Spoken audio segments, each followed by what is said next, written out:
Thank you. Damien, thank you so much.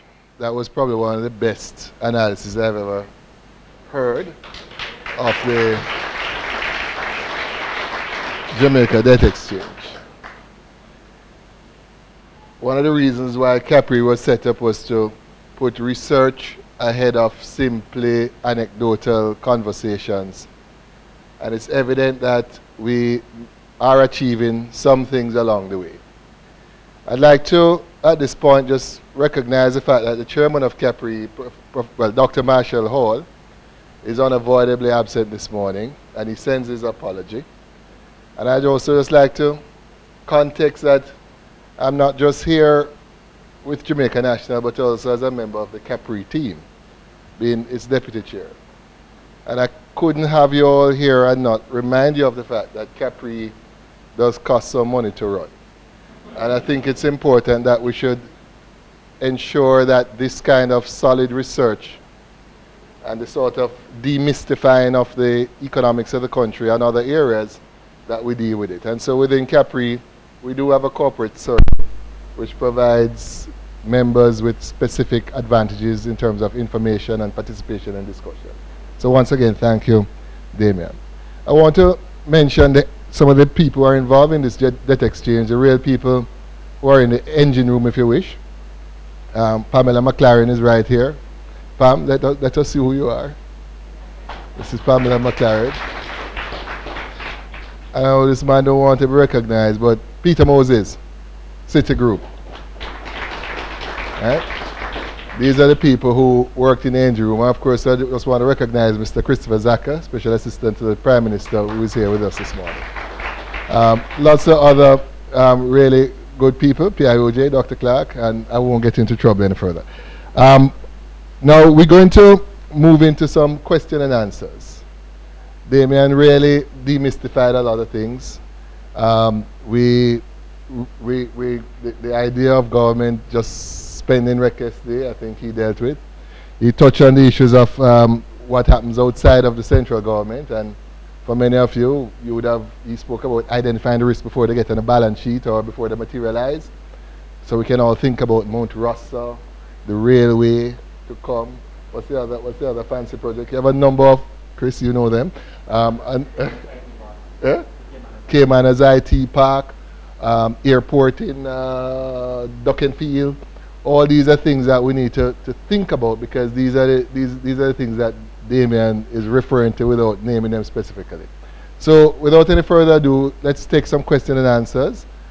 2003, Damien, did you do a similar type of analysis to what occurred in 2009 for the 2003 period, or if you haven't, maybe you just give us a sort of quick overview, because it seems a lot of the same dynamics work during that period, and of course it was just coming straight up financial crisis. Yeah, thanks, Keith.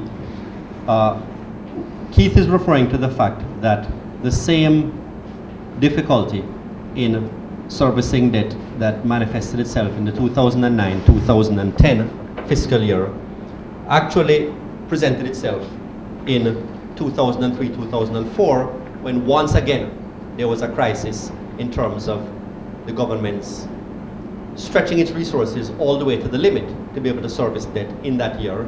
That was the year, many of you recall, that there was a frightening depreciation of the currency, which went from what was 49 to 1 at the start of the the fiscal year, and very quickly, in a matter of a couple of months, went above 70 to 1 and created a fair amount of panic. The answer is no, we haven't isolated that particular year in the decomposition.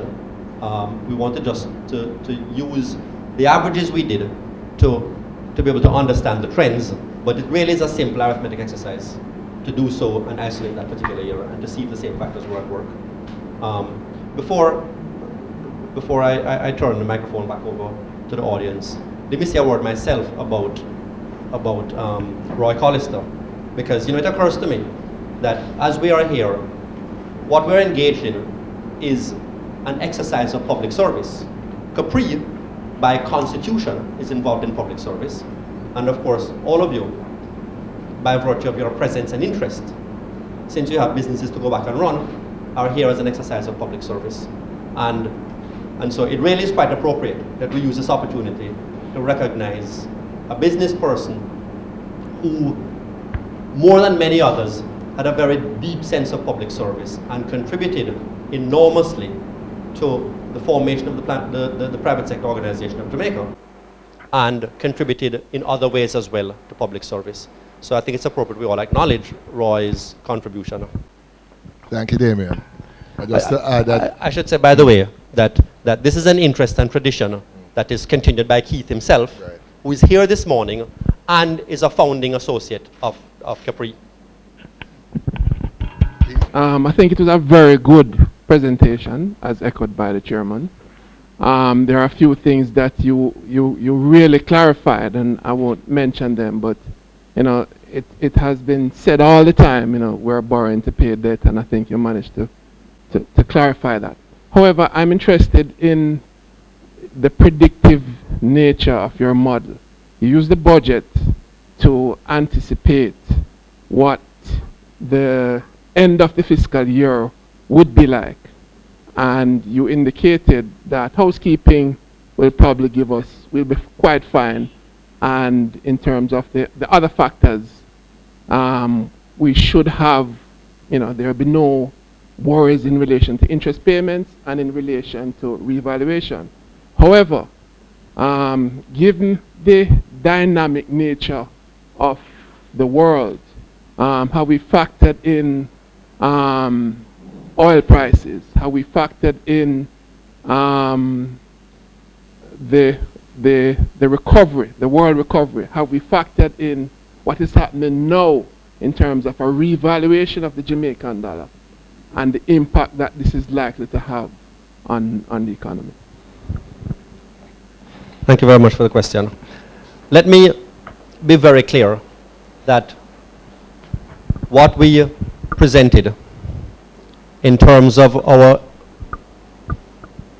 calculation for 2010-2011 fiscal year is not a prediction. It does not factor in most of what is actually going to happen. What this is an extrapolation of the implications of just the JDX and the government's budget, and some other information about what we know has happened in the past and may continue in the future. It is most definitely not a prediction that the debt to GDP ratio will fall by 5 percentage points, so that in 1 year's time, when oil prices have skyrocketed and the world economy has done God knows what, you'd phone CaPRI and say, "Oh, you mean to tell me?"